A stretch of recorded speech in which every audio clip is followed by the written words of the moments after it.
গণেশ বস্তি থেকে বেরিয়ে মাঝ রাস্তায় নিজের খেয়ালে কথা বলতে বলতে চলতেই থাকে, যেখানে হঠাৎ করে হয় তার অ্যাক্সিডেন্ট। গণেশের অ্যাক্সিডেন্টের খবর পাওয়া মাত্র গীতা ছুটে যায় হসপিটালের মধ্যে তার বাবাকে দেখার জন্যে।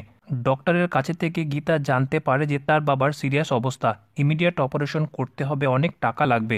পঙ্কজ বলে, আমার মনে হচ্ছে এটা অ্যাক্সিডেন্ট নয়, তবে এর পেছনে যারা আছে আমি খুঁজে বার করব। অপারেশনের জন্য গীতা 20,000 টাকা জমা দিতে গেলে রিসেপশনিস্ট বলে 1 লক্ষের মতো টাকা অ্যাডভান্স জমা করতে হবে। গীতা চিন্তায় পড়ে যায়, এত টাকা কোথায় পাবে সে। স্বস্তিক পাশে এলে গীতা বলে কারো দয়ার কোনো দরকার নেই তার, মুখার্জি বাড়ির 1 টাকাও সে নেবে না।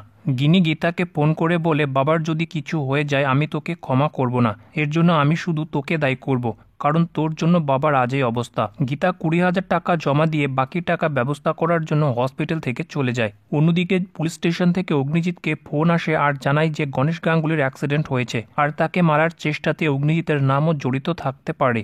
অগ্নিজিৎ গণেশের অ্যাক্সিডেন্টের খবর শুনে যতটা অবাক হয় ঠিক ততটাই অবাক হয়ে যায় এটা জানার পর যে এতে তার নাম জড়িত আসছে।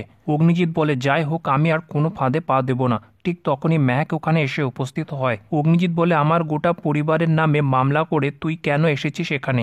তোর সাথে তো আজকাল আমার শুধু কোর্টেই দেখা হয়।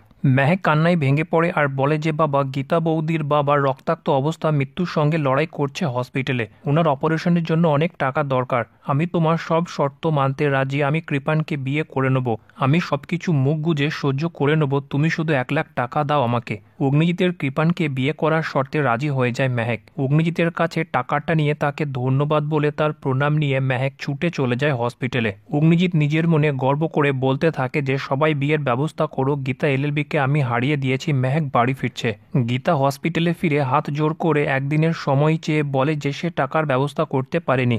রিসেপশনিস্ট বলে টাকার ব্যবস্থা হয়ে গেছে। টাকা কে দিয়েছে গীতা জানতে চাইলে রিসেপশনিস্ট বলে আপনার এখন বাবার কাছে যাওয়া দরকার। তখনই সাইড থেকে মেহক বলতে থাকে, আমি চলে যাচ্ছি বৌদি, আমাকে আর পাবে না, কারণ তোমার বাবার জীবন আমার এই কেসের জাস্টিস পাওয়ার থেকে অনেক বেশি জরুরি।